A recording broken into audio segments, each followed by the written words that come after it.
గాక.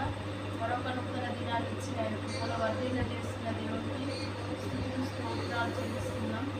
మరి ఉదయకాల సమయమందు మరి ఎంతోమంది గతించినప్పటికీ మరి నిన్ను నన్ను మనందరినీ ఆయన సజీవ రెక్కలను భద్రపరిచి కాపాడినందుకు ఆ దేవాది దేవుడికి మహిమ కలుగును గాక.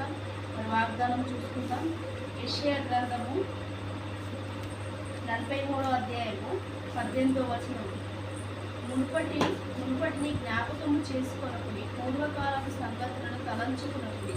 ఇదిగో నేను ఒక నూతన క్రియ చేయుచున్నాను, ఇప్పుడే అది మొలుచును, మీరు దానిని ఆలోచింపరా. నేను అరణ్యంలో త్రోవలు కలగజేయుచున్నాను,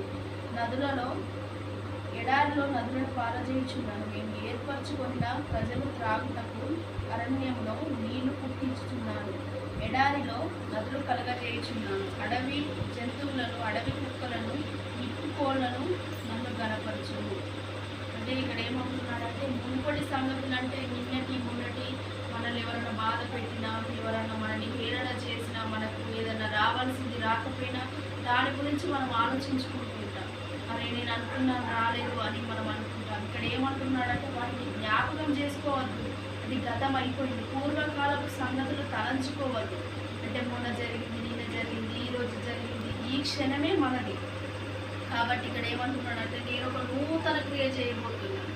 అంటే నూతన క్రియ అంటే ఆయన చేసే కార్యాలు మన కంటికి కనబడవు. కాబట్టి నేను నూతన క్రియ చేస్తున్నాను, అది ఇప్పుడే మొలచి చిగురించును. అంటే ఒక విత్తనం వేయగానే అది మొలవాలంటే టైం పడుతుంది. కానీ ఇక్కడ ఏమంటున్నాడంటే అది ఇప్పుడే మొలచి చిగురించును. అరణ్యములో నేను నీళ్లను కలుగజేయుచున్నాను. అంటే ఎడారిలో మట్టి బండరాళ్ళలో నీళ్లు రావు కదా, కానీ నేను అక్కడ నీటి గుడ్డలు పుట్టిస్తానంటున్నాను. అడవి జంతువులకు, కుక్కలకు, నిప్పుకోళ్లకు అవి నన్ను గణపరుస్తున్నాయి. మరి మీరు నన్ను ఎందుకు గణపరచట్లేదని ఇక్కడ అడుగుతున్నాడండి. దేవుడికి మహిమ.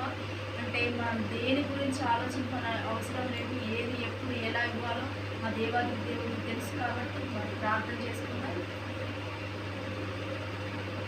సర్వోన్నతుడా, సర్వాధికారి, సర్వశక్తివంతుడా, మరి ఈ ఉదయకాల సమయం అంతా ఎంతమంది అయితే మరి వాగ్దానం చూస్తున్నారో తండ్రి, వారందరినీ దీవిస్తున్నాం, ఆశీర్వదిస్తున్నాం. మీ కృపలో భద్రపరచుకొని వారికి రావాల్సిన దీవెనను మీరు సమృద్ధిగా దయచేయండి తండ్రి. వారు ఏ బాధలతో, ఏ సమస్యలతో, ఏ అప్పులనే బంధకాల్లో ఉన్నారో ప్రభా, ప్రతి ఒక్కరి అప్పుల బంధకాలు యేసునామములో తొలగిపోతున్నారు తండ్రి. అయ్యా మరి మునుపటి వాటిని జ్ఞాపకం చేసుకోవద్దంటున్నావు తండ్రి. అయ్యా ఏది కూడా మరి జ్ఞాపకం చేసుకోవడం ప్రతి ఒక్క బిడ్డల హృదయంలో నాయన నీ ఆలోచనలు పుట్టించి, నీ తలంపులు పుట్టించి నాయన నిన్ను గణపరిచే బిడ్డలుగా ప్రతి ఒక్క బిడ్డలను మార్చమని అడుగుతున్నాం తండ్రి. మరి ఉదయకాల సమయమందు మరి ఈరోజు ఎంతమంది అయితే నాయన బర్త్డే, మ్యారేజ్ డే జరుపుకుంటున్నారో వారందరినీ దీవిస్తూ ఆశీర్వదిస్తున్నాం ప్రభా. మరి నీ చేతులకు అప్పచెప్పుకుంటున్నాం. మరి ఇంకా నూతన కార్యాలు ఎన్నో ప్రతి ఒక్కరి జీవితంలో జరిగించి నీ నామానికి మహిమ తెచ్చుకోమని యేసుక్రీస్తు శక్తి కలిగిన నామం అడిగి పెట్టుకుంటున్నాము పరమ తండ్రి. ఆమె ఈ వీడియో కనుక మీకు నచ్చినట్లయితే లైక్ చేయండి, షేర్ చేయండి. మరిన్ని వీడియోస్ కోసం మరి మా ఛానల్ సబ్స్క్రైబ్ చేసుకోండి. God bless.